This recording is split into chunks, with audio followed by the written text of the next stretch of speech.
ازيكم عاملين ايه؟ يا رب تكونوا بخير. فيديو جديد. وقبل ما نبدأ الفيديو ما تنسوش تعملوا لايك واشتراك وتشيروا الفيديو في كل مكان وتصلوا على النبي. والتاني مرة هنعمل بط بس دي بطريقة مختلفة شوية. ما تنسوش تعملوا لايك واشتراك.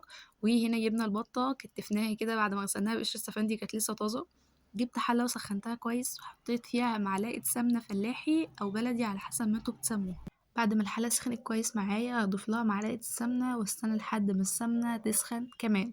بعد ما تسخن هجيب البصلة دي اقطعها بالشكل ده وهقلبها كويس لحد ما تسخن. والطماطم والبصل الباقي هحطه بس قدام شوية. بعد ما البصلة سخنت كويس جدا هضيف عليها توم، فصين توم قسمتهم نصين وهضيفهم لحد ما البصلة تدبل والثوم ريحته تطلع. متنسوش وانتوا بتتفرجوا تنزلوا تحت تدوسوا على اللايك وتفعلوا الجرس، ولو معملتوش اشتراك تعملوا اشتراك. بعد كده هفضل اقلب في البصلة والتومة لحد ما قلتلكوا ان التومة ريحتها تطلع والبصلة تدبل. كنت طبعا مهديه النار عشان ما تتحرقش معايا. بعدين هجيب البطة بعد ما صفيتها كويس من المية هحطها في الحلة. مكانتش الحلة واخداها، بس هفضل ان انا اقلبها كده لحد ما تظبط معايا. شوفوا شكل البصلة كان دبلان خالص والتومة كانت ريحتها طلعت. وكده هبدأ ان انا احط لها البهارات بتاعتها.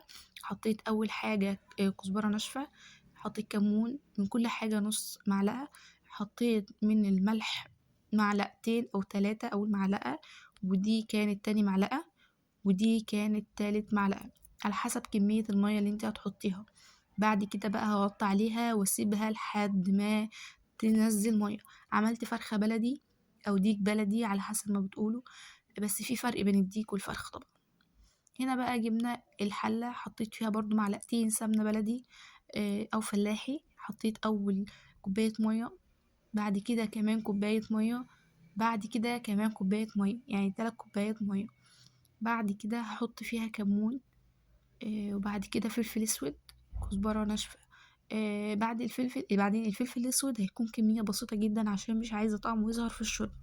بعد كده هحط الملح على حسب كمية المية اللي انت عاملاها. في ناس عايزة تزود مية وبتعملها مرقة للرز، مرقة لأي حاجة، بس انا ما كنتش محتاجة مرقة للرز ولا مرقة لأي حاجة. حطيت بقى طماطمايه، هحط بصل. كتروا بصل بيدي طعم للشوربة حلو جدا. حطيت اول بصلة، تاني بصلة، تالت بصلة.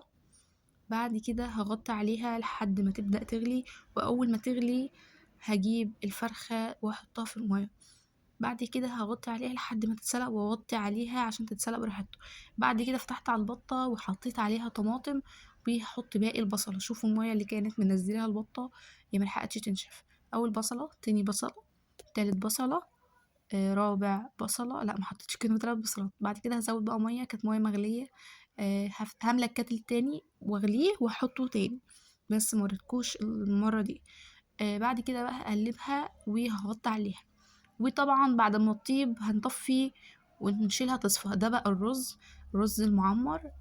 الرز كان طعمه حلو جدا، وده المخلل اللي احنا كنا عاملينه مع بعض. هسيب لكم اللينك تحت، انزلوا شوفوا وجربوا تعملوه. وده السلطة. بعد كده غرفنا رز وحمرنا البطة. حمرتها على نار هادية خالص عشان تبقى ناشفة وقطعتها 4 تربع. والبطاطس اللي حمرتها قبل البطة. وبعد كده غرفنا الشوربة وكان طعمها حلو قوي.